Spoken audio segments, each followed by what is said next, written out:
কেমন আছো তোমরা? আশা করছি তোমরা খুব ভালো আছো। চলে এসেছি একটা নতুন ভিডিও নিয়ে, তোমাদের সাথে অন্যরকম ভিডিও নিয়ে চলে এসেছি।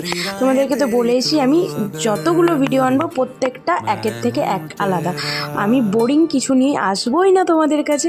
তাই চলে এসেছি একটা অন্যরকম ভিডিও নিয়ে। তো কি ভাবছো এগুলো কাপকেক? তো একদমই না, এগুলো কিন্তু একদমই কাপকেক না। চলো তামঝাম না করিয়ে তোমাদেরকে বলেই দিই সত্যিটা। তো এরাগুলো হচ্ছে সাবান। তো দেখতে পাচ্ছ এই হচ্ছে ফ্লাওয়ার শেপের একটা সাবান বানিয়েছি আর একটা কেক শেপের একটা সাবান বানিয়েছি। তো প্রাকৃতিক উপায়ে কিভাবে বাড়িতে আমি সাবান বানিয়ে ফেললাম তাড়াতাড়ির মধ্যে, অবশ্যই আমার কমেন্ট বক্স তোমাদের জন্য খোলা আছে, তোমরা কমেন্ট করতে পারো। আমি তোমাদেরকে জানিয়ে দেবো যে কীভাবে আমি সাবানটা তৈরি করলাম। আর তোমরাও বাড়িতে থাকা কিছু উপকরণ দিয়ে এইটা সাবানটা বানিয়ে নিতে পারবে, কিন্তু কমেন্ট করো, আমি তাড়াতাড়ি তোমাদেরকে পোস্ট করে দেবো আমি কিভাবে বানালাম।